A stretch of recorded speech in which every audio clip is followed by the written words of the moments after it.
E aí, meus queridos, sejam todos bem-vindos à nossa aula 23, a aula de revisão geral da unidade. E eu vou iniciar essa aula a uma turma especial. Muito obrigado, pessoal, pelo presente que recebi. Recebi esse presente ontem, viu? Vou usar o ano todo quando eu entrar aqui no ar com vocês, tá bom? E meu diretor, coloca aqui na tela essa galerinha para mim, por favor. Muito obrigado à turma da professora Silvani Alves, lá da Escola Arthur da Costa e Silva, da Alto Alegre dos Parecidos, lá da extensão Fernando Sabino, da turma C. Ei, galera, do terceiro ano, obrigado pela paciência, pela contribuição e sempre quando vocês estão entrando em contato comigo, muito obrigado, viu? Agradeço a todos vocês. E ó, principalmente aqui, ó, para essa galerinha que sempre está aqui conosco. E a professora Silvani, que sempre entra em contato, faz esse link com os professores, tirando as dúvidas dos nossos estudantes. Um abraço forte para a Janice, a Natália, Viviane, a Evelyn, Kelly, Leomar e a Keila. E também aqui, ó, a Jéssica, a Giovana, o Henrique, a Tayla, o Robertinho. Robertinho, tinha um L, eu acho que era um L antes, eu não sei, mas estava escrito Robertinho lá. O Gabriel. E galera, vamos ficar atentos à nossa revisão, tá? Que assim que a gente terminar essa revisão geral, vamos ter uma avaliação. E ó, o ano inteiro, eu sei que essa aqui é a nossa última aula, né? A aula 23 da revisão geral da unidade, mas quando eu voltar lá com a NBAZ, vou fazer questão de usar essa camisa aqui junto com vocês, tá bom? Um abraço, um beijo para a professora Silvani. Muito obrigado, professora, pela sua contribuição lá no nosso grupo. Muito obrigado mesmo pela sua contribuição. Muito obrigado por fazer esse link com nossos estudantes, tá bom? Um abraço a todos vocês aí da Escola Arthur da Costa e Silva. E ó, quem sabe um dia a gente se encontra por aí, tá bom? Vamos para a revisão? Aumenta a tela, meu diretor. Olha aí, galera. Revisão geral da unidade 2. O que nós vamos ver, professor? Vamos aí, ó, rever, tá? Alguns assuntos que foram abordados dentro da unidade, que assim que finalizar, tem aí a avaliação. E claro, para essa turminha aí, ó, boa sorte para vocês, viu, galera? Boa sorte aí, ó. Fica de olhinho aí na nossa explicação, viu, Viviane, a Evelyn, a Kelly, o Leomar, o Henrique, a Tayla. Qualquer dúvida, a professora Silvani entra em contato e a gente soluciona isso aí, tá bom? Um abraço a todos vocês aí do Alto Alegre dos Parecidos. Então vamos lá, Jefferson, vamos ver a adaptação dos seres vivos, os aspectos ecológicos de 1 a 5, misericórdia, matéria, energia e relações ecológicas, ciclo biogeoquímico e comunidade biológica. Lembra lá na aula sobre adaptações? Professor, adaptações dos seres vivos. Nós temos aí camuflagem, mimetismo, mecanismo de alimentação, mecanismo de reprodução e ambiente.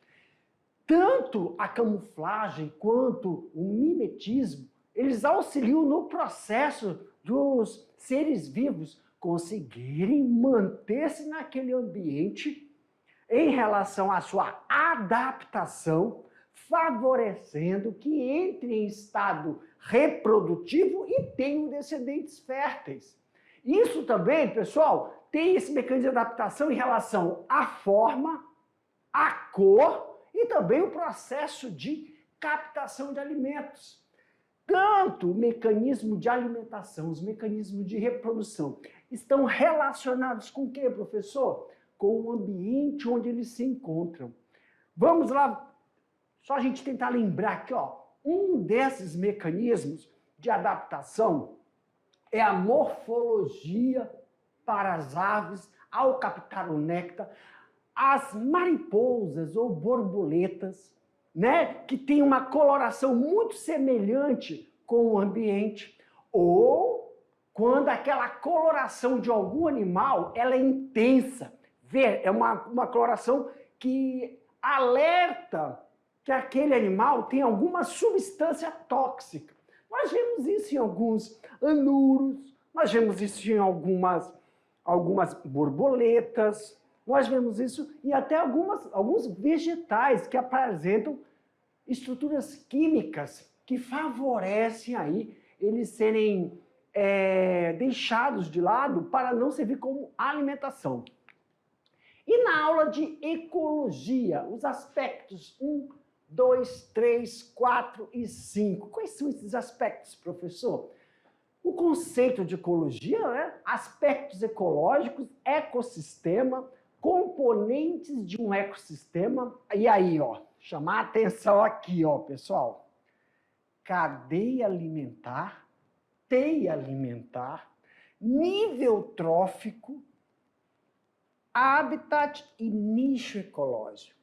Alguns aí que nós vamos lembrar é o conceito, os aspectos ecológicos sobre as suas subdivisões. Autoecologia, cinecologia, fatores ecológicos como os bióticos e abióticos. Nós temos também as formas, atuação e expressão. Vamos lá? Pessoal, fatores ecológicos. Nós temos 2 fatores ecológicos. Para mim, meu diretor, se der, diretor, bota aqui atrás para nós, para a gente poder enxergar e ao mesmo tempo explicar para os nossos estudantes. Olha aqui, pessoal, fatores ecológicos. Esses fatores ecológicos, abióticos e bióticos, se dividem, são 2.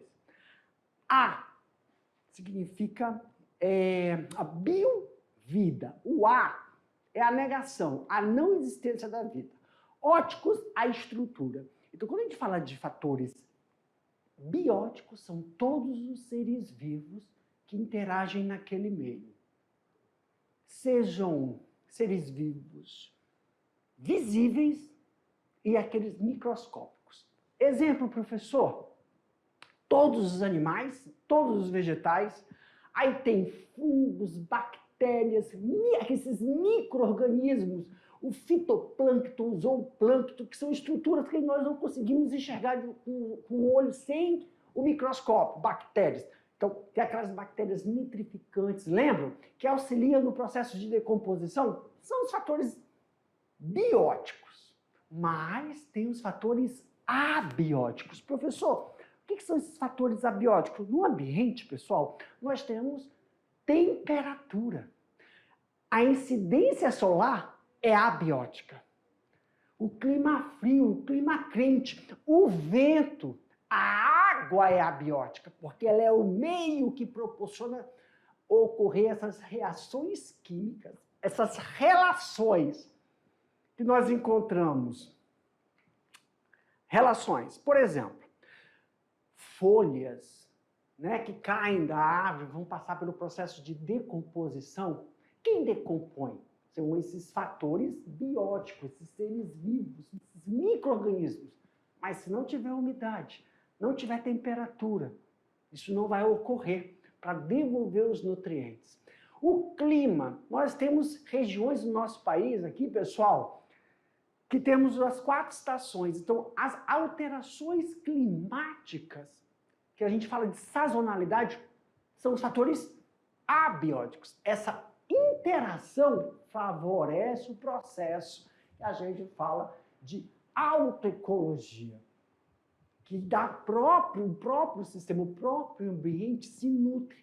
Claro que nós temos alguns aspectos que podem alterar esses fatores, quer dizer, alguns aspectos, algumas mudanças nesse ambiente, por intervenção externa, altera algum dos aspectos abióticos, que vão aumentar ou diminuir a interação dos representantes bióticos. Ok? Aumenta, meu diretor! Meu diretor. Ecossistema. Ecossistema, nós temos o ecossistema marinho, o ecossistema de água doce e tipos de ecossistema. O lêntico, lembra? E o lótico, aquelas águas, lembram, pessoal? Que se movimentam. E aí nós temos os componentes abióticos dentro desse ecossistema. Clima, como nós falamos anteriormente, os processos edafoclimáticos que auxiliam nos processos hídricos. Claro que toda essa relação aí vai nos auxiliar em quê, professor? Cadeia alimentar. O que é cadeia alimentar? É a sequência unidirecional. Essa palavra, vamos aqui, apaga tudo, coloca aqui. Isso. Cadeia alimentar. É uma sequência unidirecional, significa, uma única direção da matéria e energia trocada entre os seres vivos através da alimentação. Exemplo, pessoal, a energia que esse vegetal aqui, primeiro, que esse vegetal aqui, ele absorve substâncias inorgânicas, potássio, cálcio, magnésio, fósforo, enxofre, tudo. Ele absorve as matérias inorgânicas que estão aonde? No solo. Mas vamos lembrar que no solo nós temos micro-organismos, bactérias, fungos que decompõem. Eles fizeram um processo de decomposição e disponibilizaram esses nutrientes. E a água, abiótico, é o meio que é conduzido para dentro do vegetal. Então, essas substâncias inorgânicas são transformadas em orgânicas e utilizadas para o desenvolvimento do vegetal. Então, essa energia é altíssima. Então, aqui nós temos um alto nível de energia. Alto nível de energia. Claro que houve gasto de energia para produzir essa energia, mas é um alto nível de energia. Então, o gafanhoto, o inseto, come o vegetal. Então, passando a energia do vegetal para o gafanhoto. Mas temos que lembrar que quanto mais eu me distancio daqui, menos energia eu tenho. Então, vamos lá. O gafanhoto absorve a energia do vegetal, o sapo absorve a energia do inseto, do gafanhoto, e assim sucessivamente. Já a cadeia alimentar é composta por 3 principais grupos: produtores, consumidores e decompositores. Então, olha só, vou fazer um parâmetro. Esse slide com esse slide. Quando a gente fala do vegetal, é o capim. Fala do inseto, é aí o gafanhotinho, o grilo. Fala do inseto, que é o gafanhoto grilo, nós vamos para o sapo, que é quem, professor? Aqui nessa representação, o sapo.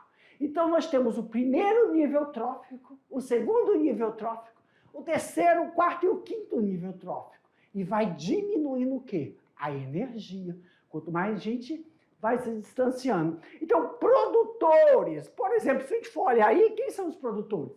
O verde, o capim. O vegetal é o produtor. O consumidor, todos os outros são consumidores. Só que aí nós temos o primário, secundário, terciário e quaternário. Já não é mais o nível. Aqui eu estou mostrando o nível trófico, só que aqui é o produtor e aqui é todo consumidor. E nós temos o consumidor primário, secundário, terciário, entenderam? Fazendo parâmetro, né, professor? Sim, olha lá, grilo, consumidor primário. Onde é que ele está, professor? Aqui, no segundo nível trófico. Volta, o sapo, consumidor secundário. Em que nível ele está? Segundo secundário, sapo, terceiro nível trófico. Entenderam?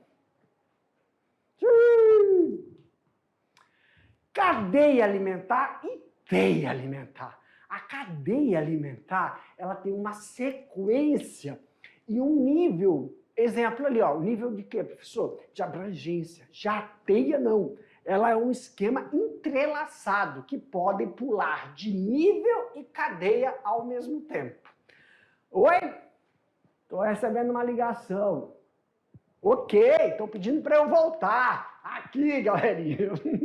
Estou imaginando alguém aí na sala falando, como é que é, professor? Não entendi. Vamos lá. Meu diretor, coloca aqui um slide atrás de mim rapidinho.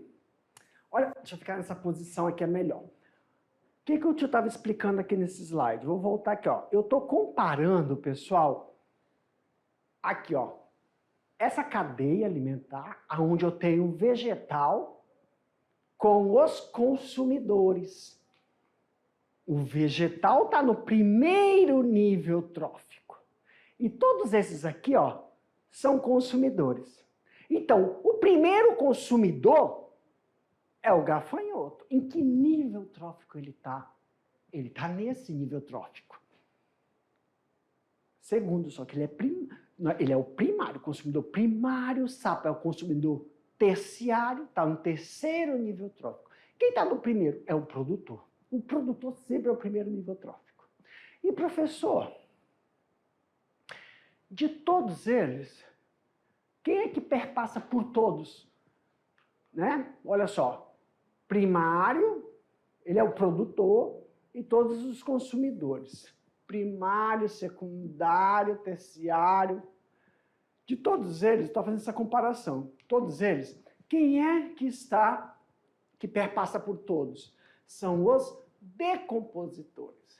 Os decompositores estão em qualquer nível desse.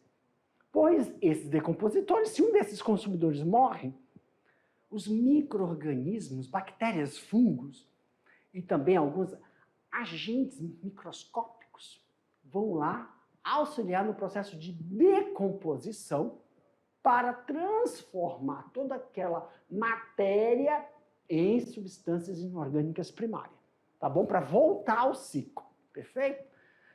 Espero ter esclarecido aí. O pessoal pediu para voltar. Vamos lá? Na tela, meu diretor, aumenta aí. E tipos de níveis tróficos, né? Ó, produtor, consumidor, nós explicamos. O vegetal está aqui. Aqui são todos os outros animais. Aí tem os consumidores primários, que estão em níveis tróficos diferentes. É um conjunto biótico. Olha aí, ó. Biótico. São seres vivos, que podem ser seres vivos visíveis ao olho ou invisíveis, micro-organismos, incluindo habitats semelhantes. Então, todos eles aí estão sujeitos a quem, pessoal? Aos decompositores.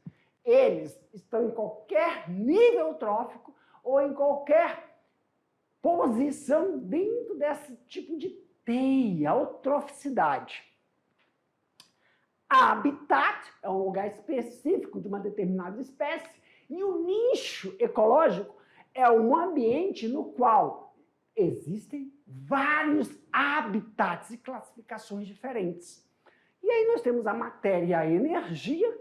Nós falamos sobre matéria e energia, sobre o processo de nitrificação com a ação dos fatores bióticos e abióticos e, claro, o fluxo de energia. Como é que esse fluxo, desde dos fatores abióticos e os fatores bióticos estão se relacionando, não excluindo tanto este como esse, estão integrados nos decompositores. Também o ciclo da matéria, nós temos aí ó, as reações interespecíficas e reações específicas, e o ciclo da água, e o carbono. E nós estamos falando sobre o ciclo da água, o oxigênio, fixação, nós estamos falando de amonificação, nitrificação, também fotossíntese, que é o ciclo por evapotranspiração em ambiente, ciclo da água ou ciclo hidrológico, que vai também relacionar com o ciclo do dióxido de carbono realizado pela fotossíntese. Tanto a importância indispensável para a prática de todos os seres vivos, que é a respiração, realizada na fotossíntese, e também na camada de ozônio, para ocorrer o processo de nitrificação, onde nós temos a decomposição e a fixação de nitrogênio no solo. Ambientes diferentes para a desnitrificação. Isso favorece o processo do ciclo do nitrogênio. Meus queridos, para mim, meu diretor. Vou deixar agora vocês aí fazendo as avaliações. Um abraço a todos vocês. Até a próxima. Tchau.